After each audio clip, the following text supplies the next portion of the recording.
Ang pal. So dito nga pala umupo si Andrew. Walang galing eh, no?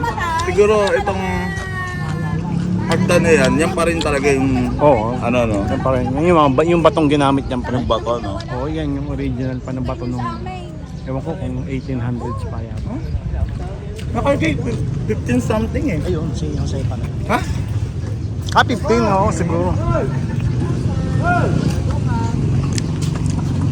Ibig sabihin, pre-colonial pa lang, tinayo na to. Baka. Kasi kung isipin mo yun sa Philippine geography din talaga, no? Itong Batangas City, ito talaga yung parang unang puerto na dinaungan din nila. Hindi, kung 1500s pa lang, kararating pa lang ni Magellan. Nakalagay 15 something. Siya pinanganak siguro. Siguro. Kasi 1500s dumating si Magellan, saka nag-umpisang Katolisismo. Pero, kung hindi sabi niya, May history tayo ng history. Oo. Sabi niya, pinakatandaan niya ako 1979. 1979 pala. Ay, God. 18. 18 pala. Isa ko nakita 15.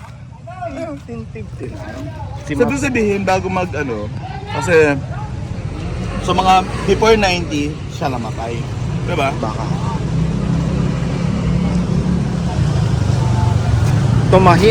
Siya palang unang tumahi ng unang bandila. Kaya parang inano ko yung Marcel eh. Siya yung nasa 1,000. Yan ang itsura ha. Pero hindi naman niya kamukha yung sa 1,000. Parang project lang mga ano. Ay, gabi baka mabata.